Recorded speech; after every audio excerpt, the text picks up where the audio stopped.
Ready for my close-up, Mr. DeVille? You're on camera. Okay. Yeah. So, let's start very simply with some terminology. There are two types of legged opponents: posted legged opponents and kneeling legged opponents. And both of them have different approaches about how to handle them, and we're going to cover both of those things. We're also going to cover this information from sword and board, and then short red and spear, because they all have different things you can do against them. Anything you can do with a short red, you can do with a long red, right? So anything you can do with a spear, you can do with like a javelin. Anything you can do sword and board, for the most part, you can do Florentine. So it's applicable across all the styles. And so this topic assumes a one-on-one where you're not being harassed by other people, whether that's in a tournament or a duel or spars or on the field when you catch someone alone, right? So that's what this assumes. When we start talking about how to deal with legged opponents in a line, that's very different information, right? So we're going to take this as our basics, and then we can work on maybe those other things later. So I want to cover posted opponents first. It's far less common that you'll encounter them, but there are some people who now only post because of either permanent injuries or of the perceived advantage it gives you. Fun fact, it does not give you any advantage at all to post. In fact, it's a detriment. There's a recent discussion on the rules page about it's intentionally a detriment. It's intentionally worse than taking a knee because it's an accommodation, not how the game is meant to be played. So it's intentionally weakened. Coda, go ahead and grab your gear, and we're going to assume you're posted opponent, right? Which leg are you going to post? Okay. So here's the thing about posting that you have to understand. Coda's not allowed to pick this foot up to do anything. If anything other than either the ball of the foot going back, or comes off the ground, or the heel going forward, this is okay. But if you pick both of those things up, you've just cheated. So there are a couple of easy ways to deal with a posted opponent, and then a couple of really mean ways to deal with a posted opponent. The posting rules say that any shot that hits the posted leg is considered to hit the other leg. So how you deal with this situation changes whether or not this post is a stab or a slash. If it's a slash, a lot of people will put the posted leg forward and then hope to step forward. So the easiest way to deal with this posted leg is to just hit it. They can't move it, can't slip the leg, can't pick up it, can't rotate it out of the way. It is a stationary target forever, and especially if it's on the sword side, it's nearly impossible to defend. So anything here, assuming I'm also right-handed, we'll cover left-handed stuff for listeners just a second. But assuming I'm right here and I've got a shield, all I have to do is get another shot under this round shield or around the corner of a heater or past the point of a teardrop into this leg, and I can do it at a comfortable range because I do not have to close to do it. I can just do it from where I hit it the first time. And I have the ability to circle. So I can do any manner of feint, I can do any manner of engaging Coda's blade with my blade, I can engage Coda's blade with my shield. All I have to do is put another shot in that posted leg, and that is game. If that leg is pierced, then I've got to do it twice, right? Because pierces don't count towards your death total. So if I roll up and Coda communicates as he's required to do, pierced leg, right? Posting pierced leg, then I might change that a little bit, but I still know I have a free target zone that he can't move. Pop, pop, right? The other option, other than the other good option, other than catching a posted person in their other posted leg, is to set outside where they have to bring their other leg forward, and they do it in a way that they can't really locomote. They can't take 2 steps, they can't shuffle, they can't get a good base to throw. And so if you know you're going to set up out here and make them come for you, when they do it, they're always going to be out of position somewhere, because that's just the nature of moving. And if you're stationary and are going to ride out that step, wherever they come open, that's where you're going to strike. Okay? For leftiness, you've got especially if it's this leg posted, if it's the sword leg posted, you have a free, at range opportunity to basically safely drop on that thigh from behind your shield cover, right? So if you roll up, Dakota says posted right, posted right leg. You've got an opportunity to really like set here, and because you're left-handed, the goofiest thing someone could do to you is cross you, right? As a lefty, if you get crossed, it's because the person either thinks they're faster than you or they think they're better than you. Like, don't tell anyone. I cross a lot of lefties. If someone, you know then, if you're in this situation, because Coda can't locomote, he can't really cross you. He can't drop a cross over here, which lets you take especially your oval-shaped shield and turn it very slightly and kind of give the shoulder away because he's never going to reach it. Because when he steps, he's going to get hit in the leg. Boom, your oval shield's going to block. Boom, leg, Coda's dead, and you get to walk away free. Now for my favorite way to deal with a posted opponent. They're dead. If you knock their foot off the ground, they die. They're not allowed to move it. You don't have to bash them off the edge of the world. You can just check them with your shield, get them to step, anything like that to move that dead leg. I saw yesterday on the field a couple of people step with their dead leg and call themselves dead. And in the sword and board tournament, it cost someone a round because they stepped with their dead leg. If you force someone to step with their dead leg, they die. Like that is the way the rules are written, that leg cannot come up. And if it does, they've broken a rule and get called dead. So,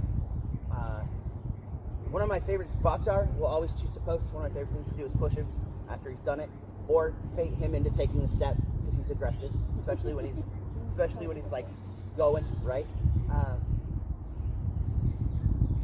Fighting posted opponents is way easier than fighting an opponent on the knee. There's a lot of cheeky things you can do. Questions about posts? Legit. So just to clarify, my heel cannot come up if my toe's still down. Like I can't if I'm posting this leg. So it depends on what you're doing with it. If you use it to step forward, you violated the locomoting off a dead leg. Okay, so I could lift it to turn, right? You can lift it to turn. Okay. Yep, like a basketball pivot. And you gotta treat it like a basketball pivot. Can I lift my toe and then pivot? And pivot on your heel, yes. Okay, but as long as one point of my foot is still touching. If both of them come off the ground, you're dead. So coming forward like that. That's dead. Okay. Yep. Okay. Yeah, once the ball lifts, like you get up on your toes, like you're gonna take a step. Stepping forward. Okay. Once the ball lifts, you're dead. Okay. If it's part of the motion. Yeah. Well, even at all, right? If you get up on your toes, you're dead. Like, look at my foot. Yeah. If that happens, it doesn't matter why you're doing it. You're dead. Making sure you're in front. You are. Yeah. Thank you. Yeah, I wanted to turn so they could see. Like, if your posted leg gets up on the toes, you have lifted your foot off the ground and are locomoting with it somehow, right? There's not very specific wording about what we mean by pivot in the Book of War. It's one of the things I think the committee's going to address.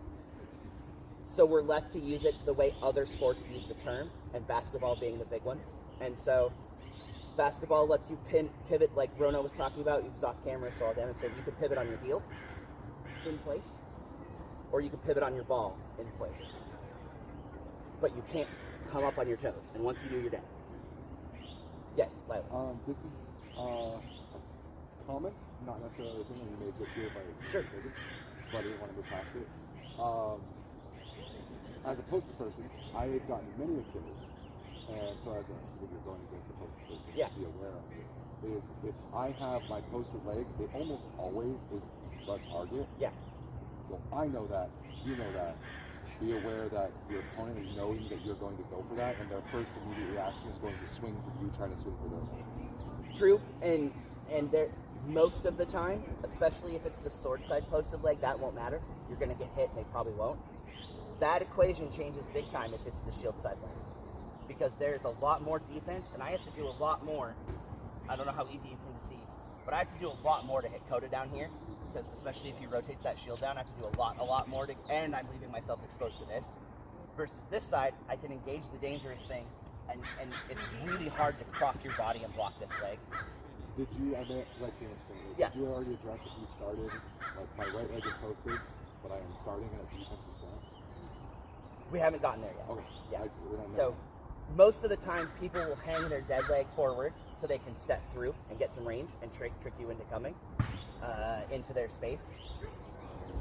Okay, is that what you were talking about? Like dead leg so forward? I do dead leg back. Yeah. And I hyper put a weight on this, knowing they're going to swing for me to push back and counter. Okay, so I would actually call that, so dead leg forward, I would say is defensive for my terminology. And dead leg back is aggressive because you're out here in an aggressive stance, right? That is the trap that would get you countered, is if somebody's here and they make you step into them and they pull back and swing. You do have to be careful of that, because you're committing to, at that point, you're not really committing to the dead leg. They're probably committing to the live leg, which you can still slip, just as if you had 2 feet. Slipping the leg is always a thing, especially against taller fighters. If they slip the leg and they have a good base, they can usually throw something tall over your shoulder. There's a couple of ways to deal with this. One, don't take the person head on. Make them pivot into something that's less comfortable. So put your short shield leg forward, and then we're going to assume this is your dead leg, so then take a stance through, right? So Coda can get me to come here, and then suddenly the defense changes and I'm strikeable, right? So I don't know why you would ever give someone that opportunity, right? We're also assuming these are like a single fighter versus a single fighter, and not a line where you've got help from poles and stuff.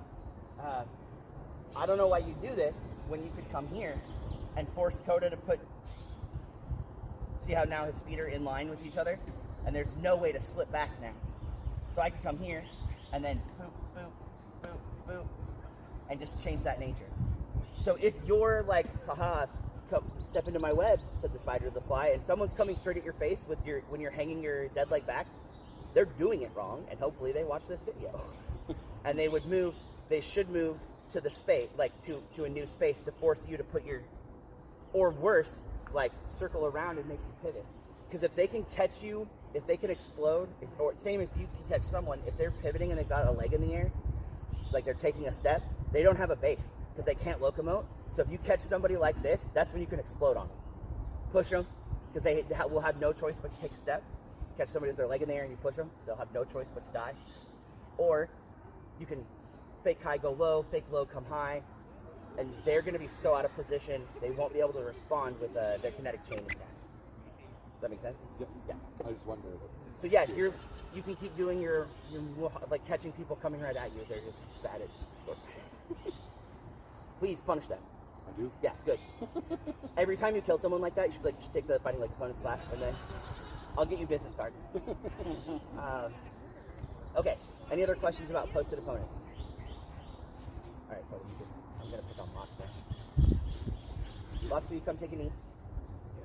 I'm going to rotate everybody through this a little bit, and then I'm going to give you an opportunity to practice on me. Are you wearing knee pads? Oh, is someone else? That's fine. Okay. So, which leg is taken is important. If you lose your shield leg, and you're like this, there's a couple of things that can happen to you. And there's a couple of ways to address a fighter that's leg. There's a passive, a normal, and an aggressive. So the passive is to stay outside of range and wait for that person to get bored and swing at you in a way that, like, you only have to deal with one target area, right? That would be the sword arm in this case. When they do that, there is sometimes a chance that they'll put their knees down to get more range, okay? So you got to be careful to not get got when they come forward. When both knees are down, it's like they're posting and either leg is a good leg. So, in the middle is if you can approach somebody from like a middle ground and ride a defensive out until they put both knees down. Now you have more target areas. If they have their good leg back, that's one less target area you can hit somebody in. I don't remember the ruling on this. Do you remember the duck ruling? Duck walking? You can knee shuffle. Okay. Yep. As long as one knee is in contact with the ground. Okay. But your dead leg is still always your dead leg, so I can knee walk up to you and then present, like if I'm legged on my left leg, I can knee walk up to you and then pick my right knee up to demonstrate that I've been hit. I can leave them both down. Okay, so that's your passive, is to stay outside of range and make them do something. Your middle is to get into a good striking range and treat it like a normal fight. So Lox is very tall. This is almost a normal fight. But for someone who's shorter, like me, or even shorter, like Dwarf, the fight plane changes, and how close you have to get to them before they're in danger or you're in danger changes. Shorter fighters are deceptively dangerous in this position because they don't have to walk forward, and their shields are going to protect more of their body, and because they're shorter, they are closer to this target area, right on top of your foot. And if you step in, they can far more safely just double chop your leg while you're trying to hit them around their very defensive gear, right? So the shorter you are, the more dangerous you are in a leg position, because just the more passive defense you have, and also the more ability you have when someone steps in on you to really punish these lower quadrants, okay? So you can make them come to you, you can kind of go to them and have a normal fight. And the final one is what some people call duck walking, and what I like to call the junk bump. And this is why you're all here, I'm certain. In order to push your opponent, I'm not going to actually push you now, I'm just going to show the mechanics. You must first and foremost occupy their weapon. So before I even get close enough to hit Lox, I'm going to trap his weapon. Because this can't come free and hit me. I have to make sure this is tied up. You can do it a couple of ways. You can throw a shot to the knuckles. You can throw a shot out here, which forces Lox to come out. I like to just put... Sorry. Let's talk about weak and strong parts of a sword. It's a concept of German longsword fighting. About the middle is where that changes. The top is the weak. It's where you can be pushed around by people. The bottom is the strong. It's where you have more leverage. I will start, because I have a kinetic chain. Kinetic chain is how your body moves. When you're not legged, when you have both feet on the ground, you have a full kinetic chain. When you're legged, that kinetic chain is shortened, which means you can put less leverage on things. Which means in this position, I can put my weak on Lox's weak, and I'm going to be able to push him more than he can push me. So, I occupy his weak, I step, and occupy his hand with my shield. I'm going to push this out and around, then I'm going to step again. Give my buddy a hug. And from here, no matter how short you are or how small you are, if you keep walking, this person falls over. If I take another step, this person falls over. And anyone can do that to anyone. Dwarf can do it to Lilas if they just keep walking. Obviously, once the person is on their bouquet, there are very many ways you can finish them. You can chop the other leg, you can hit the shoulder, you can hit the back while they're rolling, you can do a wang shetty. Rodeo. If you really don't like, you can full on rodeo the person, right? At that point, you take your pick of finishes. Be aware, this is still foot on ground. So if you're gonna hit the foot, you got to make sure that you ass end over tea kettle the person and their feet come off the ground. Yep, boom, boom. Okay, I've seen people knock folks over and hit them in the foot, expecting it to not count. That foot's still on the ground. It doesn't matter how on the ground it is. If the foot's touching the ground, it's not a target area. If they fall over, do they have to have one knee on the ground at all times, or? If I've done that to them, because the posting rule is written that you're not allowed to pick up the leg. Uh-huh. Remember, you can knee shuffle. Yeah. You can roll. You can have somebody realistically support you and move you. Okay. So this is okay. Okay. This doesn't automatically kill them. It's going to put them in a really bad spot to get killed, but it doesn't automatically kill them. Yeah. So if someone like does that and you want to drop your sword and grab them, go for it. You are just going to get hit. If this was my dead leg and you knock me over, am I able to like roll and lift my live leg? If the live leg comes up, then yeah, and then I'm just like here doing this, you can still call dead leg as long as this knee's on. Yep. Just like rolling. It's got to be discernible though, so it has to be like that. If you're mid-roll and you're like still going and I hit this leg, it doesn't count. But if you've managed to position yourself like that and you're doing the draw me like a French girl. Lox, your foot can be on the ground right now. Your foot can be on the ground. So Oh, okay. yes. That is still because you've got a knee on the ground Hey. and a knee off the ground. Hey. You're on camera. Oh, I know. I'm screenshotting that later. Little zoom in. So, you can, Lacertis, you can do that as a left-handed person too. You can, instead of, you notice that I occupied Lox's sword like this, Yeah. you're going to want to occupy it with the same angle. Okay. And then you're going to want to step, and for your shield, it's important that you get it here. So he can't slot, right? And then once you're here, you can keep walking. What's normally going to be more advantageous for you, though, is to chop as fast as possible and not necessarily bash the person, because you're open everywhere they're open. Yep. And so if you can chop Lox can chop you. And so you can still get that advantage and make people think you're going to bowl them over. Mm-hmm. Also, you might just want to swap hands for this, because you've got a punch shield and a bat, right? Swap hands for it, boom, boom, push, and just take the wild righty chop if you're not very comfortable with your right hand. So there's ways to make that work. Thanks, Lox.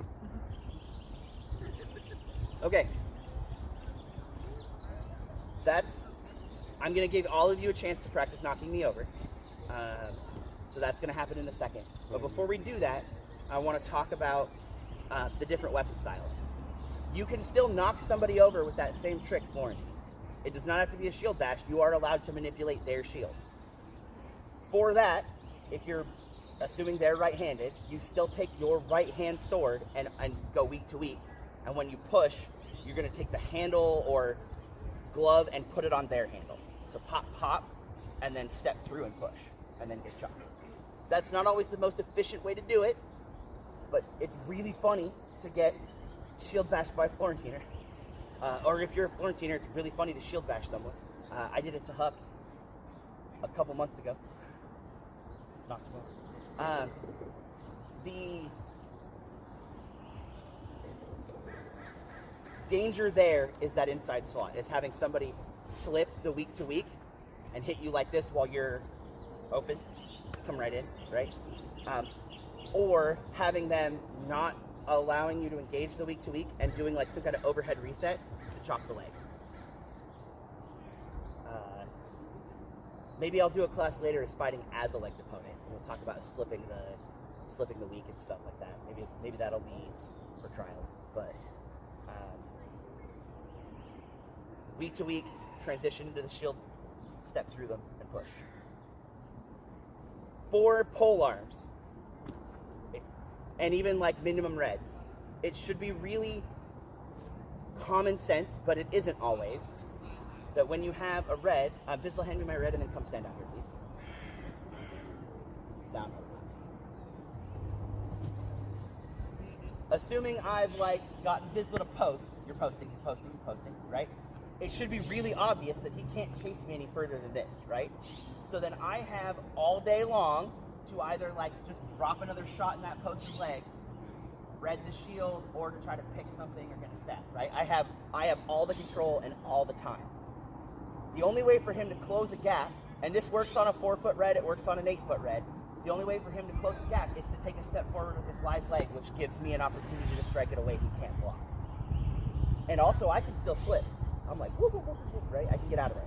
So that should be really obvious. It's not always. I've seen red fighters like leg someone and then get caught right here, trying to do like some weird anime bullshit. Just step out and take the range advantage. One thing you have to be aware of is you're going to get, in this situation, you might get bored. And if you're bored in this situation as the person with the red, that's dangerous. Because then you're going to try to do something silly and you're going to get caught, right? I might be trying to like really get a good stab in.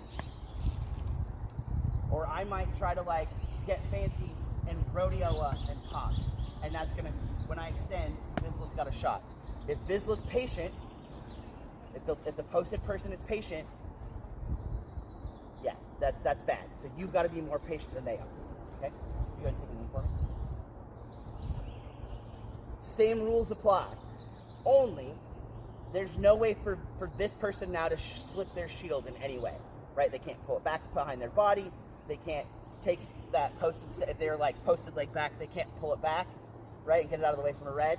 And so this should be really simple. just drop red shots into the far outside so they can't reach your hands. Get 3 good jarring red shots and they're dead. Okay? Yeah. What if he tries to like run at you? So, what if he knee runs? Yeah. Then you just back up and keep dropping that shot. Okay. I'm sorry. Very few people can outrun you on their knees. There's something you can do with a blue, and it works really well, but it works extra special good with a red, and it's called a rodeo. And it's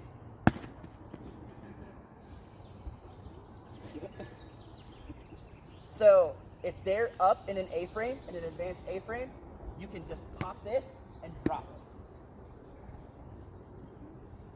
And you can do it with a blue. In fact, one of the things I like to do is if my opponent looks like they're like not sure what they're doing is boom. Anytime you occupy their sword, that's bad for them because they can't be blocking or returning. They have to deal with whatever force you're putting into it. Yes, Linus. I have a question. I just want to put a comment out there. Sure. Just especially with me and locks, where you like we made the height difference thing. Yeah.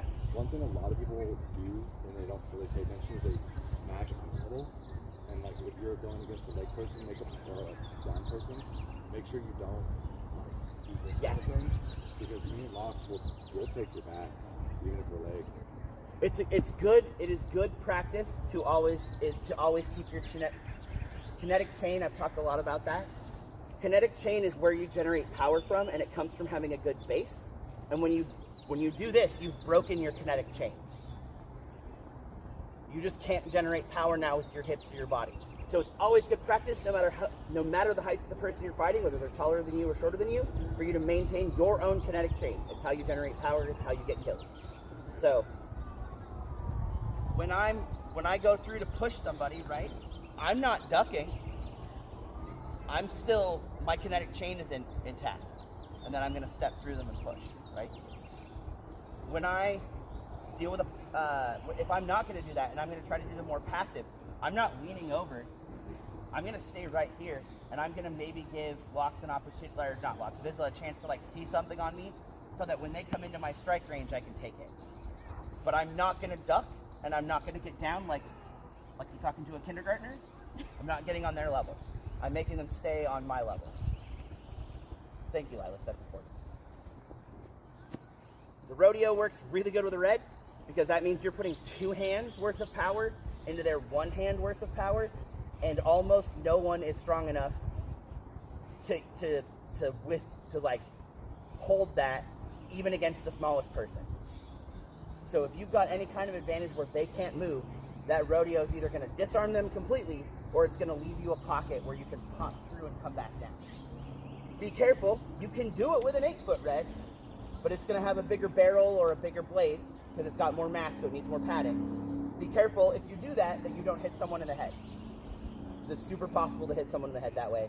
Kind of dangerous. But honestly, at 8 foot, there's literally no speed he can come forward that's going to stop me from dropping 3 shots into it before I get hit. Cool. You're good. And then, Dwarf, can I borrow you for the spear stuff?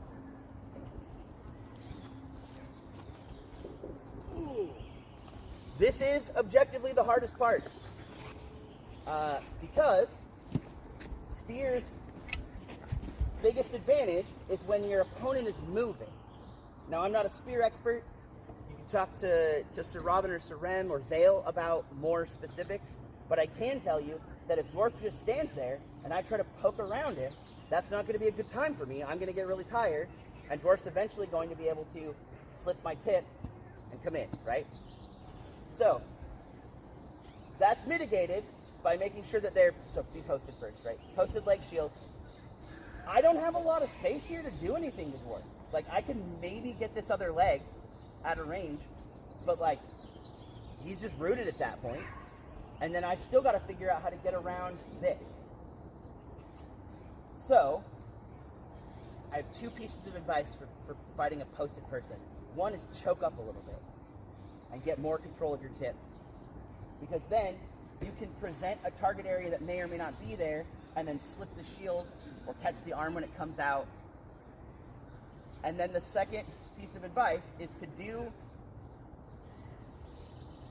You can actually do this in line battles too. We talked about weak to strong. When you have two hands on it, you're weak and strong. Your strong gets elongated, your weak gets shorter. So you can occupy their sword, right? If they're posted, occupy the sword and get in and check them. Make sure when you're going to check with the spear handle that it's low. You don't want to accidentally check somebody in the face, right? But if I can occupy Dwarf's sword and get in and push him, that's a kill on a posted opponent. Okay? Take a knee real fast. This is, by far, the worst position for me to be in. Right, Coda? Yeah. Coda's also a spear practitioner. There's really limited opportunity for me to try to hit a shoulder, and all Dwarf has to do is rotate just a little bit or bring the shield up, and it's gone.